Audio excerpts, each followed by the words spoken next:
On today's show, we wind the clock back to 2015 and firstly head to Winton Motor Raceway, where we look back on the opening round of the Trans-Tasman Drifting Championship, as bragging rights and national pride between Australia and New Zealand are all up for grabs.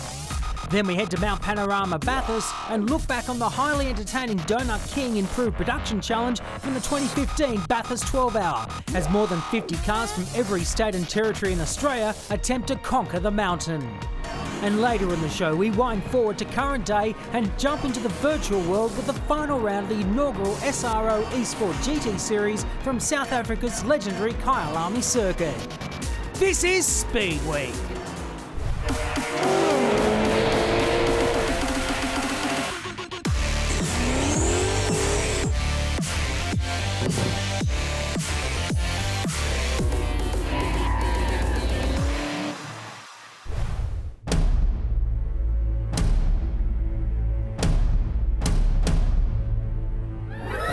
Australia versus New Zealand has been an age-old rivalry.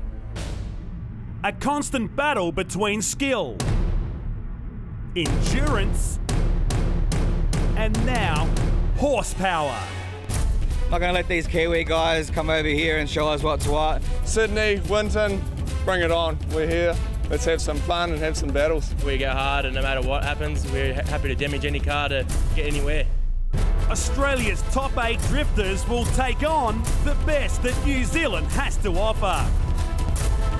Welcome to round 1 of the Hi-Tech Oils Trans-Tasman Drifting Championship.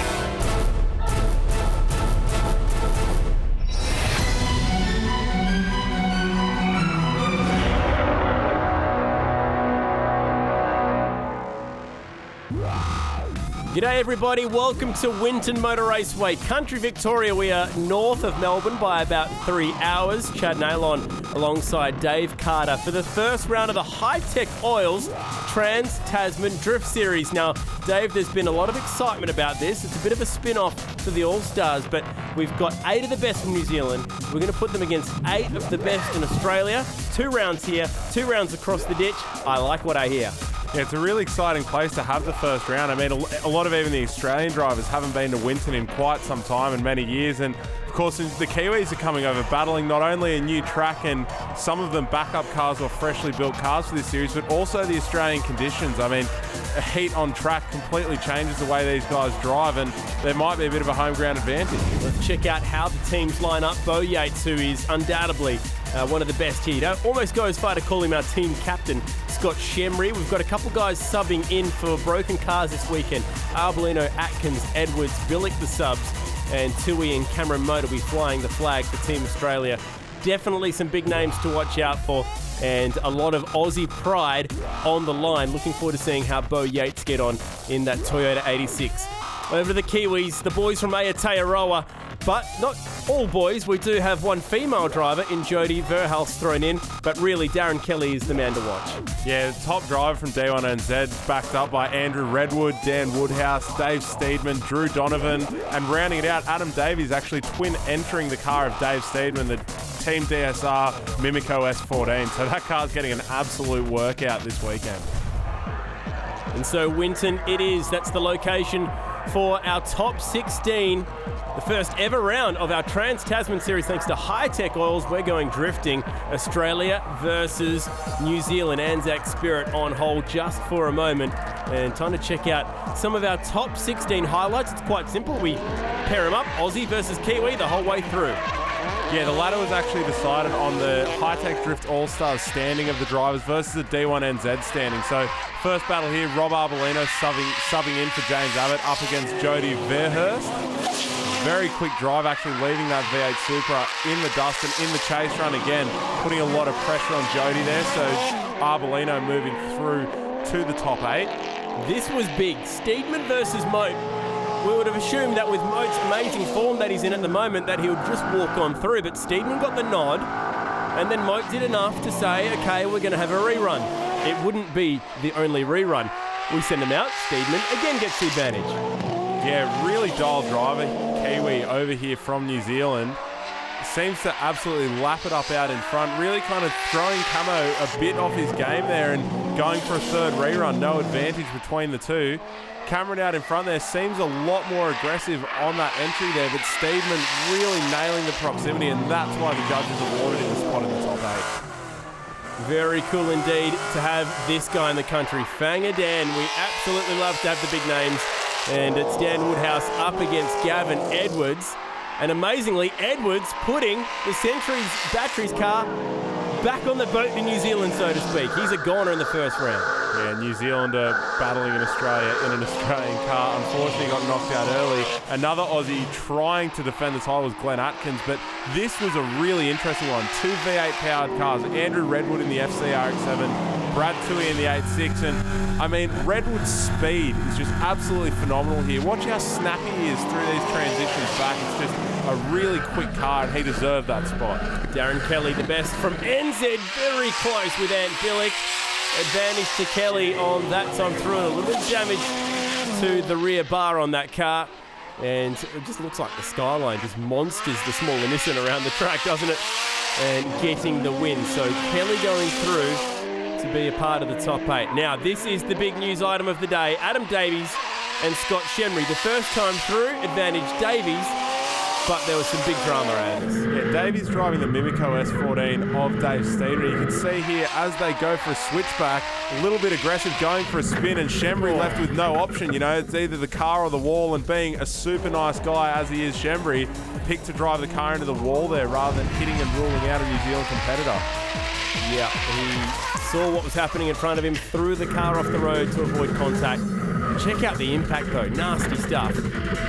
Oh, you can see how split second these decisions are as a driver. I mean, looking into the smoke screen of the car in front, he's decided to keep the lock on and go into the wall, and well, he assessed the damage with something of a wry smile to the crowd. That's how they line up for the top 8. Bo Yates versus Drew Donovan. Redwood and Steedman, now that's an all-Kiwi affair. Edwards and Shemry. Now, Shemry got the nod. Dave has a bit of news about that one. Arbolino and Darren Kelly. So you would assume that after a nasty crash like that one, Shemry would be a goner, but not with Shemry. You know, he's got a really dedicated team there, and these guys just absolutely rattled away on it over 20 minutes to actually put a whole new rear-end suspension setup in that car and make it through to the top 8 battles, but we'll see that in a sec after Bo Yates versus Drew Donovan. The Achilles Radials 86 running new tyres now. He had his own nasty crash at Sydney Motorsport Park, running a bit of a demo show alongside the V8 supercars back in August. And I tell you what, he has left Donovan in his smoke trail. Advantage Yates, no surprises there. Let's ride on board with one of our Kiwi visitors. Donovan chasing there, just leaving a bit too much of a gap for a driver like Bo, who's obviously going to pack that speed on throughout the corners. And as he comes out onto the straight here, Bo's practically across the finish line. Nice bit of handbrake work. You just flick it back and forward to help get that rear end around. Sequential box for the 86. Thinks about going for the handbrake, but he actually grabbed another gear and runs straight up the back of him. What happened there? That was an unfortunate one there for Bo. I mean, chasing a slower car is something you really have to be considerate about and really look at the line of what the car in front of you is going to do. And it looked like from the flash of brake lights there that Bo was just expecting a much faster entry. Now the win has been given to Yates, so the judges have gone with Bo on this one. If you look at the in-car here, I mean, a very slow straight line entry. Donovan trying to pull that back and make it into some sort of entry, but Yates has already tried. You can see here the car was practically straight and then going for a reinitiation by the time Bo hit him. Bit of a mistake from the lead car there, and as much as the chase car does need to leave an equal distance when chasing a slower car, a mistake from the lead car there going into the first corner is how the judges are going to rule it. Okay, Darren Kelly, D1 NZ champ. Definitely one of the best from across the ditch.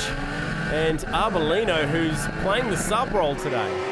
Yeah, subbing in. He's a driver who's been in the scene for many years, you know, steps in and out of these competitions, actually spends the majority of his time building the quickest RB30s in the world for Matooks Racing. And you can see here when he does get a chance to get in the seat, a really clean chase driver, but up against the D1 NZ driver there of Darren Kelly, I mean, given a little bit of advantage purely due to that gap at the entry, and then again the width of the exit there coming onto the straight. Darren Kelly going much further out. Let's see how Kelly goes in the chase.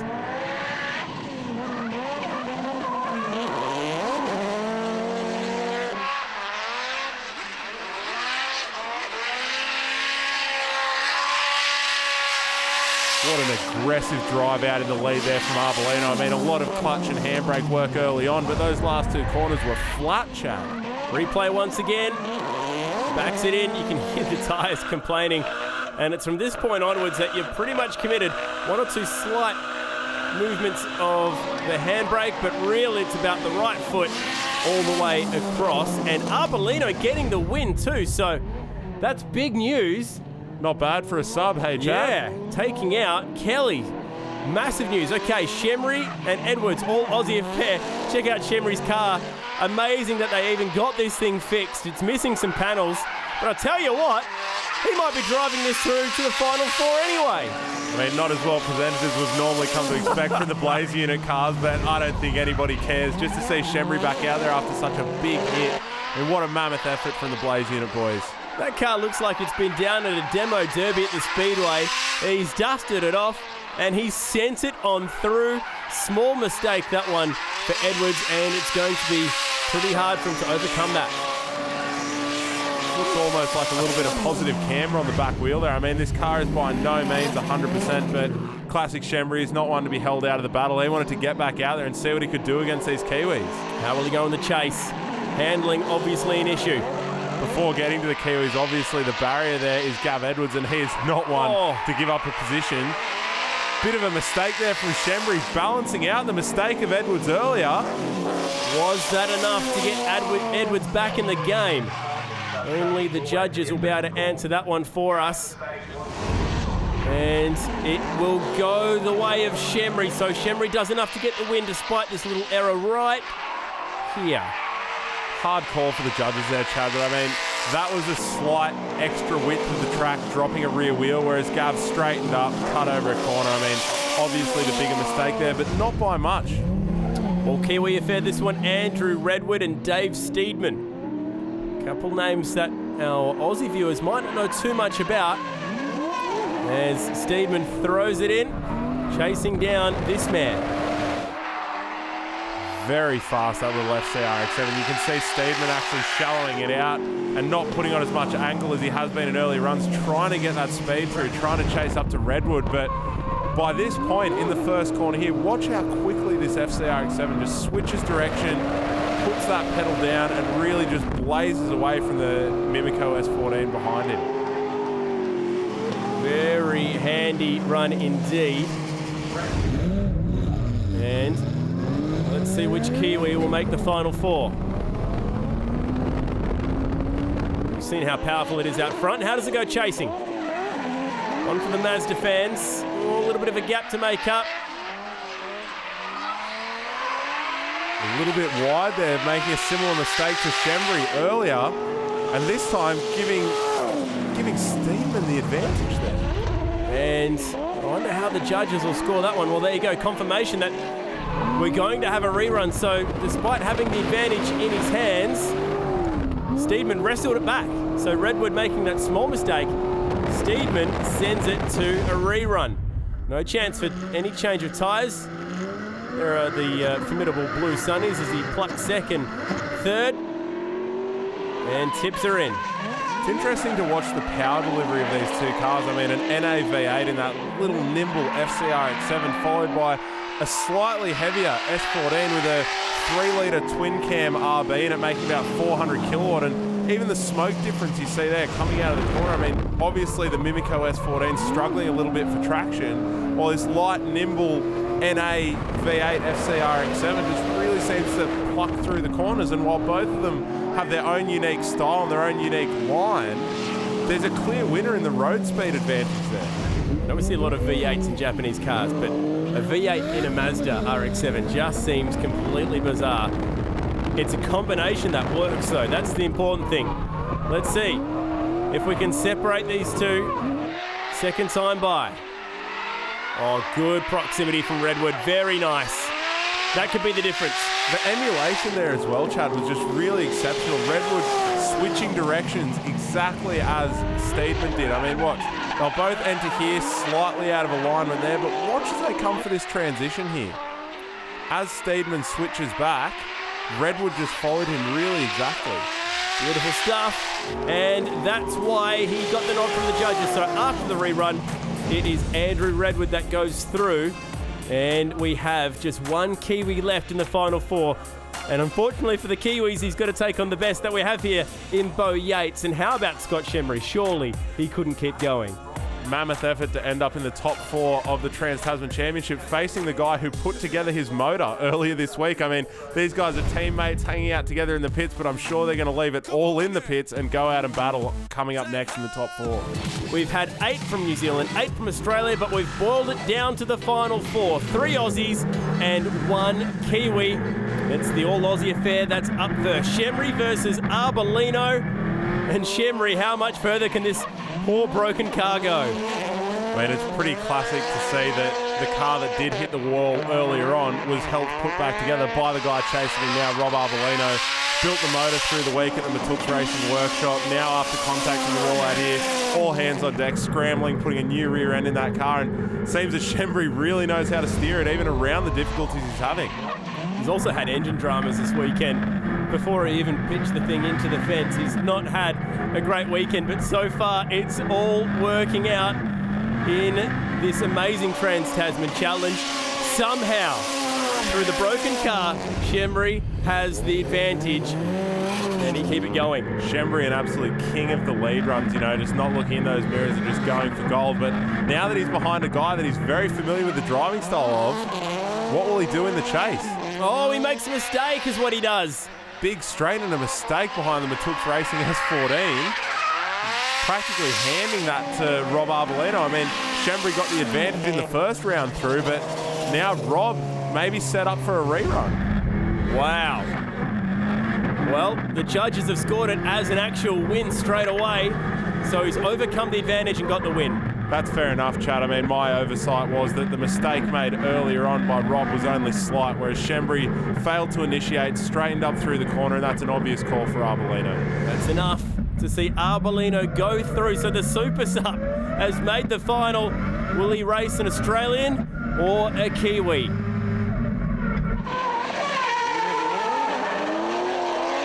Nice and deep into that first clip. That's what the judges want to see. Redwood a little bit shallow to the second clip. Wants to try and close that gap up over the curb. And maybe that's enough to send Yates with an advantage onto the next run. We'll see in the Achilles replay here that as much as Bo was really deep and online and lots of angle, Redwood seemed to just be floundering in that chase position. As much as he was quick and there were no bobs backwards and forwards, he was just shallow through that whole inside section, trying to keep up with Bo and even hopping the gutter there and not quite going with tracker, just really trying for that proximity that's so difficult to get behind a high-powered car. So no advantage and still all to play for. Look at that little Mazda skip away. Yeah, real drag race off the line there. Bo obviously keen to chase up though, closing that gap by going shallow through the first corner and then coming up on the rear bumper of Redwood there. And as they come out onto the straight, Redwood possibly getting a little bit of a gap, but at the sacrifice of angle, really gripping up there, trying to get a straight run up the hill. Confirmation coming through from the judges. It will be Bo Yates taking the win, so we're headed for an all-Aussie final. The Kiwis have been stopped in the top 4. Top 2 spots going to be fought out by Rob Arbolino, the sub in this Trans-Tasman Drifting Series, up against Bo the Show Yates. The third and fourth battle between Shemry, the absolute battler of this series after hitting the wall, coming up against that fast little FC of Andrew Redwood. Yeah, unlucky Andrew Redwood. That could have gone either way after the no advantage first time through. But Yates just doing enough. And what a huge story that is. Arbolino invited in and now in the final. Hit it. Yeah. Do it like that.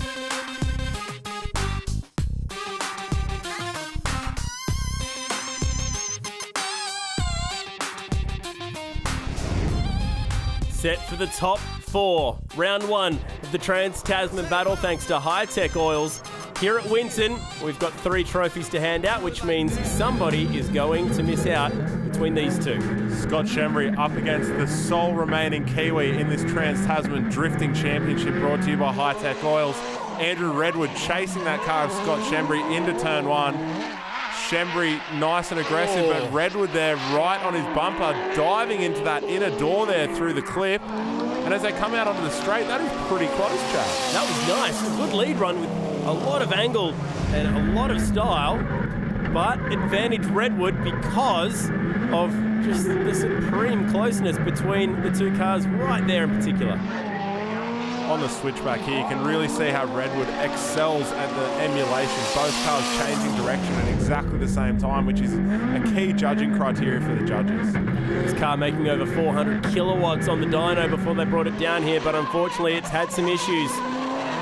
And then it's been in the wall. He's been truly in the war, Scott Shembry. Can he take home a trophy for his efforts? It doesn't look like it's going to happen. Big straighten there on the transition, sending him across the infield and practically handing that 3rd place on the podium to a Kiwi, Andrew Redwood. Yes, the judges give it to the little Mazda. Redwood has made the trip across the Tasman, and he'll take a trophy from round 1. There's the big straighten up, and crashing across the infield goes Scott Shembry. But you know what? He can leave with his head held pretty high after what happened to him earlier in the round. Let's just check out that big straighten up once again. How spectacular are these cars when they're at full flight?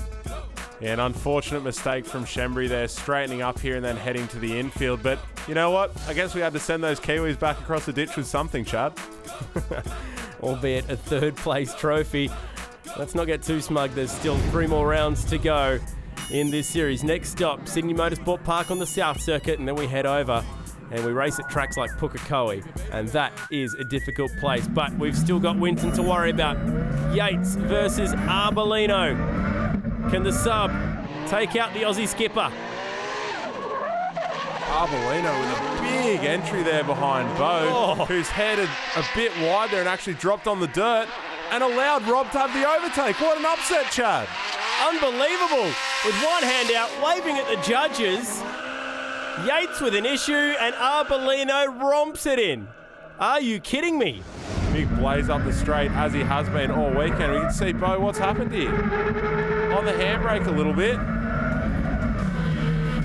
Some sort of loss of power, or maybe not going down the gears quite quickly enough there, but it looks like a bit of an odd one there, Chad. There doesn't seem to be an obvious mistake from inside the car. And how good's this? Smoke pouring off the tyres. Arbolino casually just sticks one hand out the window, gets a little bit of the curb while he's at it. That is the sign of a man who knows how to drive. That's some Matooks racing showmanship style right there. I mean, these boys build quick cars, but they know how to drive them as well. So all this means for the points that, amazingly, Abbott is our points leader with Arbolino, who is subbing for him. So not a bad way for your sub to come in and help out your championship campaign. Bo Yates with those issues is still looking good in 2nd. Don't write off names like Shembry, Kelly, Edwards. Still some big names to watch out for. I mean, it's a serious series, Chad. This is only the first round of a 4-round series of the best from Australia and the best from New Zealand coming head-to-head. Yes, in some backup cars in Australia, but in New Zealand, these guys are going to be bringing their A-game, and I cannot wait to see it. But first, Sydney Motorsport Park out on the undulating South Circuit. It's sure to be a cracker of an event. Dave, thanks for joining me here at Winton. And yes, we cannot wait to see you all at Sydney Motorsport Park for round 2 of the High Tech Oils Trans-Tasman Drifting Championship. Coming up after the break, we head to Mount Panorama as we look back on the Donut King and Prue production challenge from the 2015 Bathurst 12 Hour.